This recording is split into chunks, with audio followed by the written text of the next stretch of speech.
Hello and greetings to the North Park University and the people in the Oratorio concert. My name is Loraine Burrows. I'm a teacher at the Satyasai School and a lecturer at the Institute of Satyasai Education in Thailand, where we teach about human values. We teach teachers so they can take it back into their classrooms, so we can help children be good and create a better world. I'd like to just say a few words about world hunger. In our school, we promote vegetarianism. We all know that if we produce 1 pound of meat, we have to use much more resources, water, soil, crops, than if we produce 1 pound of vegetables. Therefore, I'd like to make a little suggestion. If everybody reduced their intake of meat just by 10%, we will have enough food to feed our hungry world. Thank you. Hi, I'm Tim King from Goffstown, New Hampshire, and I'm learning how to farm. For about 250 years, our family's been farming on the same plot of land, and now my brother and I are back there, and we are doing what we can to make sure our practices are environmentally sustainable, that they respect animals, and that we are a healthy part of our community and making sure that people have access to good quality food. Everyone, whether or not you've got land, is able to understand the food systems that feed them better by getting to know a farmer or visiting a farm. Just that act of seeing all the work that goes into getting that food out of the ground and to your plate will give you a whole new respect for that food and value the people who are growing it or raising it for you. Hello, I'm David Beckmann, the president of Bread for the World. Our loving God has made it possible in our time to virtually end hunger, worldwide and certainly also in this country. At Bread for the World, we're committed to making hunger and poverty a U.S. national priority. The most powerful thing that you can do to help end hunger is to become an active part of Bread for the World's advocacy network. Connect with us at bread.org.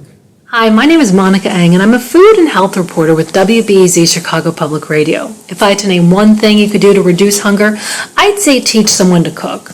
The face of hunger in the U.S. is often less about being underfed as it is about being undernourished.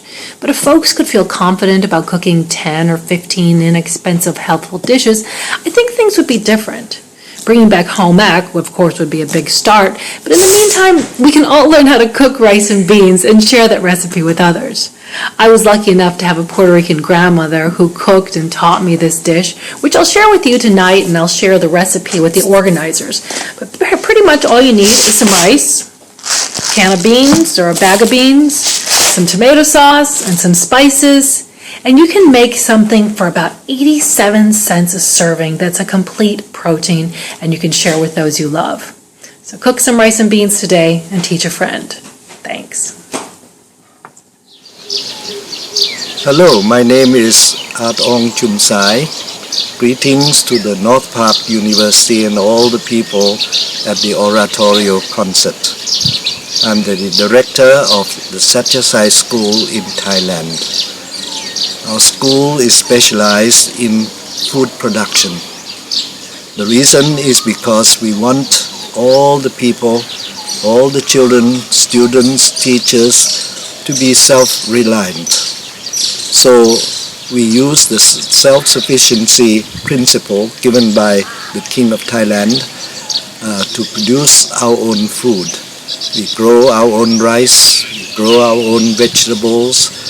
Everything is organic, no pesticides used at all. So we grow food for ourselves. We are quite self-sufficient, not only in food, but also in energy usage.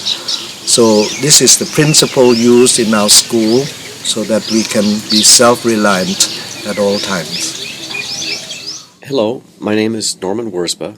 I teach theology and ecology at Duke University in North Carolina. I believe that one of the most important things that you can do to address hunger is to grow some food. Not a lot, but even a little bit is important, because when you get into a garden and you try to grow food, you learn something about the fragility of life, but also life's generosity. Getting into the soil, making plants grow, and then learning to see all of the gifts that come your way. My hope is that you will learn to become a more generous person and discover that when you love the world can also love you back. And in that love, learn something about the need to share life with others. Blessings. I'm Tom Hart, and I helped start a nonprofit in Washington called the One Campaign, which is an advocacy organization dedicated to the fight against extreme poverty, disease, and hunger. We work with Republicans and Democrats in Washington to develop policies and get more funding to reach these goals. Why do we care about hunger? 800 million people go to bed hungry every night across the world. And that's more than twice the number of people in the United States. And we know that agriculture is 11 times more effective at reducing poverty and hunger than any other investment we could possibly make. And yet the government isn't investing enough in this area. So the one thing you can do is join us in supporting the Global Food Security Act, a bipartisan bill in Congress right now that would help enshrine in law support for agriculture in the poorest parts of the world. So join us. Go to one.org and help us get this bill passed. Thanks. Hi, I'm Ericka Elion, and I'm a North Park Theological Seminary student getting a master's in divinity and nonprofit management. One of my passions, or the main passion of mine, is advocating against hunger and poverty at home and abroad, so in the entire world. And one of the ways that you can assist in this work is to perhaps not just become an advocate yourself, but start a local chapter here on campus or whatever campus you attend, and even get in contact and take advantage of your voter rights. If you're not a voter, get registered to vote and talk to your senator or your congressperson within district or on Capitol Hill. Thank you. Hello, I'm Dr. Vandana Shiva from India.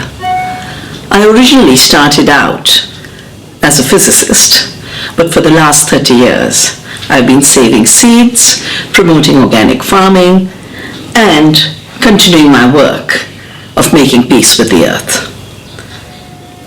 Over these years, we've realized that the more you work in harmony with nature, the more well-being of humans is guaranteed. We've shown that you can have a doubling of nutrition and a tenfold increase in incomes through ecological agriculture and biodiversity. These are the answers to the big issues of hunger, poverty, as well as climate disasters in our time. The one thing you can do, no matter where you are, even if you're in an apartment, but you will have a little bit of a windowsill. Take a pot, get some soil, plant a seed, start a garden of hope. And while you make your own responsibility and your own capacity that you can be a grower of food, create food communities so that the toxic, unjust, poisoned food system that is killing life on earth, killing our farmers and killing our health is not what we face in the future, that there is a better alternative that works for all. It's in your hands.